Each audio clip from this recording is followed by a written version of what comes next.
प्रायोजक है दगरू सेठ jewellers, GM road near radio station. Darbhanga railway station पर नमो भारत ट्रेन पहुंचते ही मौजूद यात्रियों में मची कौतूहल। ट्रेन देखने को लेकर उमड़ी यात्रियों की भीड़। दरभंगा रेलवे स्टेशन पर दोपहर 1:45 पर नमो भारत ट्रेन पहुंची, जहां नमो भारत ट्रेन को देखने के लिए मौजूद यात्रियों में कौतूहल मच गया और यात्री नमो भारत ट्रेन को देखने को लेकर उमड़ पड़े। बता दें कि देश के प्रधानमंत्री नरेंद्र मोदी के द्वारा मधुबनी के विदेश्वर स्थान से ट्रेन को हरी झंडी दिखाई गई, तो वहीं ट्रेन का परिचालन जयनगर से हुआ, जो दरभंगा स्टेशन पर भी पहुंचा। यह ट्रेन पटना तक जाएगी। यह भी बता दें कि यह ट्रेन पूरी रूप से ऑटोमेटिक है।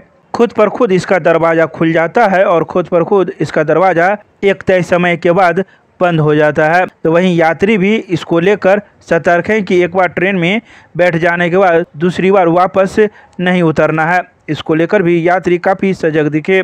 तो वहीं इसका किराया जयनगर से पटना तक का 340 रुपया रखा गया है। यह ट्रेन प्रत्येक दिन जयनगर से खुलेगी जो पटना तक जाएगी, वहीं पटना से यह ट्रेन खुलेगी जो जयनगर तक जाएगी। यह ट्रेन जयनगर से खुलकर मधुबनी, सकरी, दरभंगा, समस्तीपुर, मोकामा के रास्ते पटना तक जाएगी। जयनगर से पटना के लिए नमो भारत रैपिड रेल ट्रेन की शुरुआत की गई है। ये ट्रेन सप्ताह में 6 दिन चलेगा। इसी ट्रेन के सुरक्षा व्यवस्था को लेकर के हम लोग जगह जगह पर प्रतिनियुक्ति रखे हुए हैं। इसमें हमारा स्कॉट पार्टी भी प्रतिनियुक्त है। सुरक्षा व्यवस्था को बनाए रखने के लिए हम लोग प्रतिबद्ध हैं और सभी से यही अपील करते हैं कि इस ट्रेन का ज़्यादा से ज़्यादा फ़ायदा उठाएं और अच्छे से इसका संचालन में सहयोग करें। प्रधानमंत्री कहाँ से झंडा दिखाए बता दीजिए। प्रधानमंत्री महोदय यहाँ पर भैरव स्थान के पास उनका कार्यक्रम स्थल था, वहीं से उनके द्वारा ऑनलाइन उद्घाटन किया गया है। जयनगर से ये ट्रेन नमो भारत रैपिड रेल। नमो भारत रैपिड रेल जो है वह इंटरसिटी ट्रेवल को सुगम बेहतर बनाने की एक कोशिश का हिस्सा है। यह पूरी तरह से AC एक्सप्रेस है, यानी कि AC कोच इसमें लगे हुए हैं। देश की दूसरी वंदे भारत या कहिए नमो भारत, देश की दूसरी नमो भारत रैपिड रेल की आज शुरुआत हुई है। दूसरी नमो भारत रैपिड रेल जो है वह जयनगर से चल करके मधुबनी, सकरी, दरभंगा, समस्तीपुर, बरौनी और मोकामा के रास्ते पटना तक जाएगी। इसका किराया काफ़ी कम्पिटिटिव रखा गया है। हम लोगों ने 25 किलोमीटर तक के ट्रैवल के लिए जो किराया है AC क्लास में वह मात्र 30 रुपये रखा है और पटना से जयनगर के बीच में यदि किराया की बात करें तो वह होगा 340 रुपये। यदि दरभंगा से आप जयनगर जाना चाहते हैं तो किराया करीब 75 रुपये होगा। तो इस किराए पर ये सेवा हम लोग दे रहे हैं। ये अपने आप में बहुत ही फास्ट सर्विस है। जो रेक है अंदर आप लोग देखें नहीं तो अंदर जो रेक है वह वर्ल्ड क्लास का है। वर्ल्ड क्लास का उसमें CCTV कैमरा लगा हुआ है, ऑटोमेटिक दरवाज़ा है, इकोनॉमिकली डिज़ाइंड सीटें उसमें प्रोवाइड किया हम लोगों ने, इंफोटेनमेंट की व्यवस्था है, इंफॉर्मेशन सिस्टम है, अनाउंसमेंट सिस्टम है, वर्ल्ड क्लास टॉयलेट्स लगे हुए हैं, इंडियन टॉयलेट भी है और वेस्टर्न डिज़ाइन के टॉयलेट्स भी है। तो इन सभी सेवाओं के चलते जो ये नमो भारत रैपिड रेल है वह देश की सबसे बेहतरीन ट्रेनों में से एक हो गया है। हम लोग जिस प्रकार की सेवाएं मेट्रो ट्रेन में देखते हैं वैसी सेवा अब 2 शहरों के बीच में चलने वाली ट्रेन में सुलभ कराई गई है। तो भारतीय रेल की कोशिश है और इस प्रकार के बहुत सारे ट्रेन सेट और बन रहे हैं। कितनी ये रेल की जो कोशिश है वह यह है कि हम सबको देश की जो विकास की धारा है उसमें जोड़ें और देशवासियों को अत्याधुनिक वर्ल्ड क्लास की सुविधाएं प्रदान करें। ट्रेन के टाइमिंग क्या होंगे यहाँ पटना से भी और जयनगर से भी? जी, ये ट्रेन जो है इसकी टाइमिंग जो है प्रकाशित कर दी गई है और अलग अलग स्टेशनों पर ट्रेन की जो टाइमिंग है वह अलग रहेगी। और मेरा नाम हुआ दिलीप कुमार, कार्यकारी निदेशक सूचना एवं प्रचार, रेलवे बोर्ड। दरभंगा के छात्रों एवं नौजवानों के द्वारा जम्मू कश्मीर के पहलगाम में हुए आतंकी हमला के खिलाफ निकाला कैंडल मार्च, साथ में की प्रार्थना सभा। गुरुवार की शाम 7 बजे दरभंगा के छात्रों एवं नौजवानों के द्वारा जम्मू कश्मीर पहलगाम में हुए कायराना आतंकी हमला के विरुद्ध कैंडल मार्च निकाला गया एवं प्रार्थना सभा का भी आयोजन किया गया।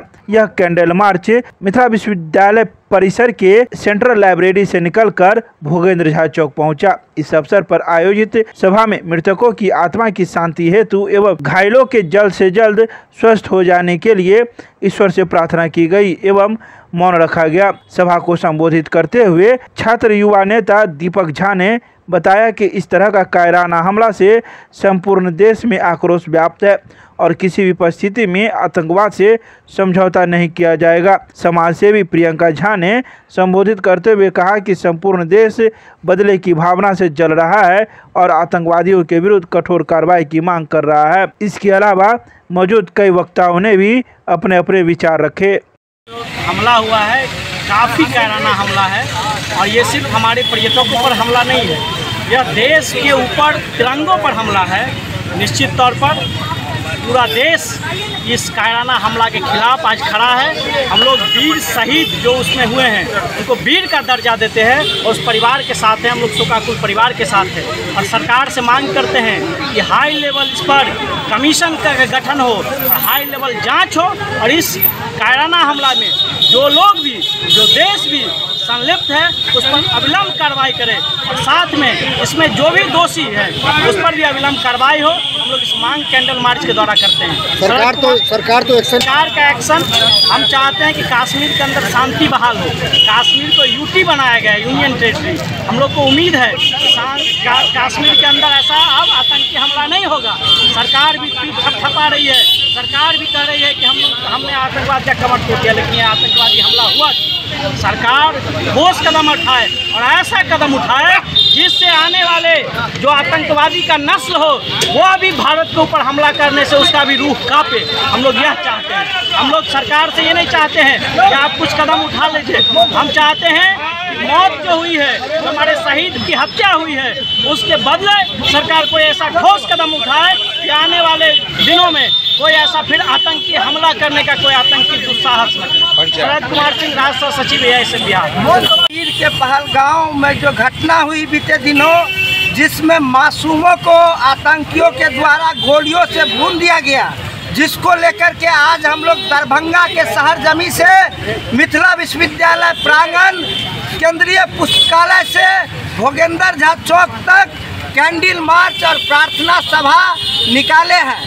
इस सभा के माध्यम से वहाँ सभी मृतकों के प्रति हम गहरी शोक संवेदना प्रकट करते हैं। भगवान उनके आत्मा को शांति दे और उस अमानवीय विभत्स घटना में जितने भी घायल लोग हैं सभी को ईश्वर अविलंब जल्द से जल्द स्वास्थ्य लाभ दे।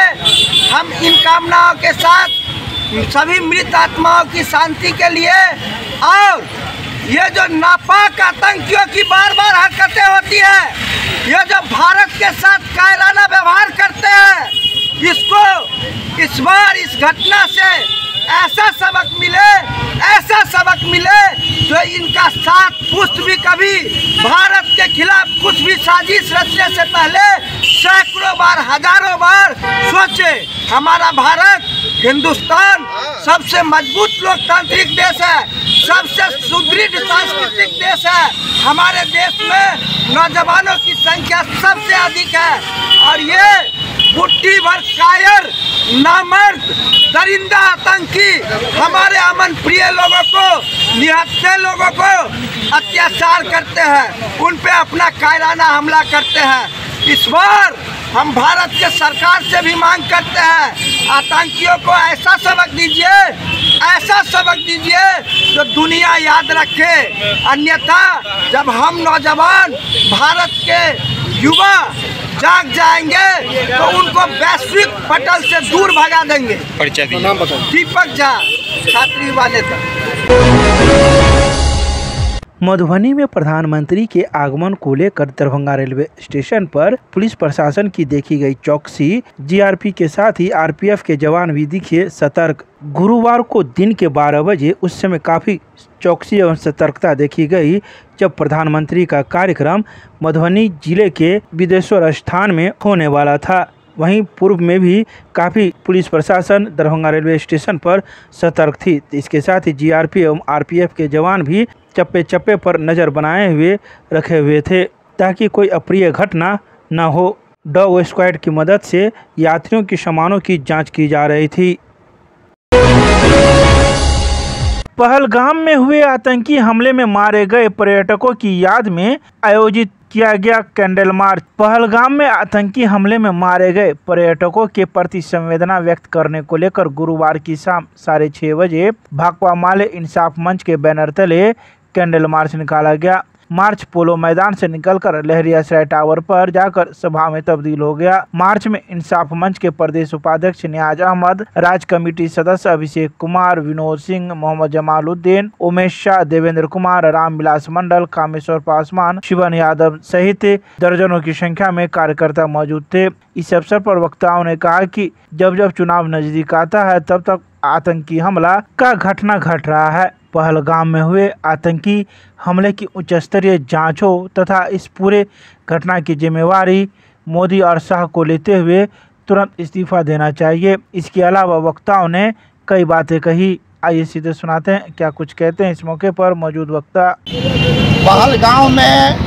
जो पर्यटक गए थे कश्मीर में, उस पर्यटकों का आतंकवादी कार्रवाई में जो मारे गए नागरिक, उसके न्याय की लड़ाई के लिए यह कैंडल मार्च है।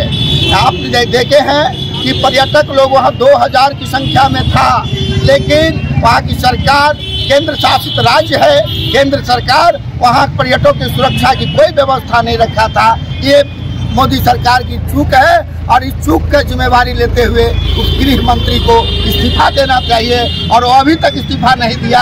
ये हिंदुस्तान के लिए शर्म की बात है।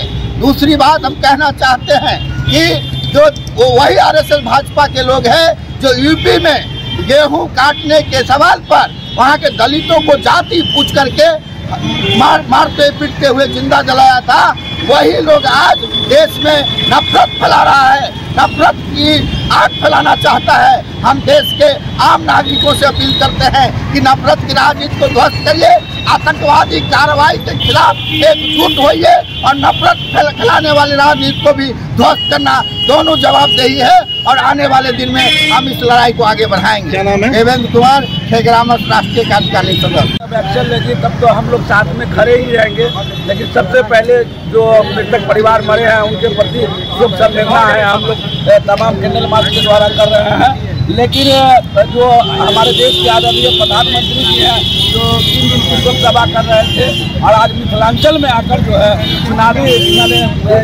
रैली को संबोधित किए हैं, ये मतलब कहीं से उचित नहीं है। दूसरा बात है कि जो भी माने जाए पुलवामा अटैक किया गया उस समय का तो अभी तक पुलवामा का पता ही नहीं चल पा रहा है कौन क्या किया कि नहीं। और उसके बाद ये जब चुनाव का माहौल होता है तब ये कदम जो है एक न एक आतंकी हमला होता है। ऐसा क्यों होता है? पूरा संपूर्ण जो है महकमा प्रधानमंत्री के कब्जे में होता है, गृह मंत्री के कब्जे में होता है, सारा सीमा सुरक्षा बल उनके कब्जे में था। हर चीज की आप क्या कहते हैं, जितने सीमा सुरक्षा बल हो, वायुसेना हो, इंटेलिजेंस हो, टेलीफोन हो, दूरसंचार हो, ईमेल का हो, आखिर आया तो आया कैसे? आतंकवादी घुसा तो घुसा कैसे? जब आप मजबूत स्थिति में नहीं थे तभी से घुसा, तो आप जनता का ख्याल नहीं कर पाते हैं। आप अपने सूट पहनने में, भाषण देने में, विदेश घूमने में मस्त है। तो ये सब चीज जो है बड़ी दोहरी नीति होती है और चुनाव का माहौल आता है तो आप कहते हैं जो शोक संवेदना प्रकट करनी चाहिए तो आप आके मिथिलांचल में करते हैं श्रद्धांजलि सभा। उसमें भी 1 मिनट का मौन जो है, कभी भी किसी आदमी को अगर श्रद्धांजलि देते हैं तो हम लोग चप्पल निकाल कर खड़े होकर देते हैं, लेकिन इन्होंने तमाम जनता को बैठा कर किया है। ये भी बहुत सोचनीय विषय है कि प्रधानमंत्री इस तरह का कुकृत करके गए हैं जो मिथिलांचल से ये कहीं से उचित नहीं है। क्या नाम है? मेरा नाम वीरेंद्र कुमार पासवान, राष्ट्रीय अध्यक्ष चेतना में।